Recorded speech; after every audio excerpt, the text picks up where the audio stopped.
23, 24, 25 ఖమ్మంలో జరగబోయే పీడీఎస్ రాష్ట్ర మహాసభలను విజయవంతం చేయాలని విద్యార్థులను కోరుతున్నాను.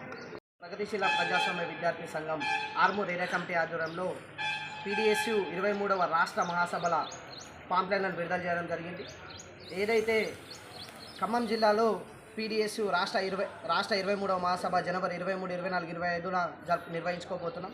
ఈ యొక్క కేంద్ర రాష్ట్ర ప్రభుత్వాలు అవలంబిస్తున్నటువంటి విద్యా వ్యతిరేక విధానాలకు వ్యతిరేకంగా మనం పోరాటం చేయాల్సినటువంటి అవసరం ఉంది.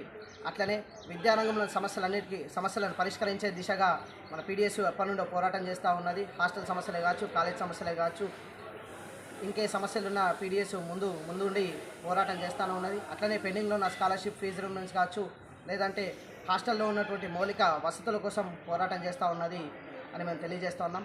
ఈ యొక్క రాష్ట్ర మహాసభలలో ఏదైతే తెలంగాణ రాష్ట్ర ప్రభుత్వం విద్యార్థుల పట్ల కావచ్చు, ఈ విద్యారంగం పట్ల ఎలాంటి చిత్తశుద్ధి లేదని మనకు అర్థమవుతున్నది.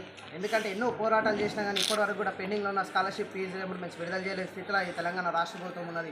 ఇప్పటివరకు కూడా విద్యాశాఖ మంత్రి నియమించలేని 2 సంవత్సరాలు గడుస్తున్నా కానీ ఇప్పటివరకు కూడా విద్యాశాఖ మంత్రి నియమించలేని స్థితిలో ఈ తెలంగాణ రాష్ట్ర ప్రభుత్వం ఉందని మనకు అర్థమవుతున్నది. వెంటనే విద్యారంగంలో సమస్యలన్నింటినీ పరిష్కరించాలని మేము పీడీఎస్గా డిమాండ్ చేస్తున్నాం. ఈ యొక్క రాష్ట్ర మహాసభలకు ప్రగతిశీల శక్తులు, మేధావులు, విద్యార్థులు ఎంతోమంది తలచి దీన్ని విజయవంతం చేయాలని కోరుతున్నాం.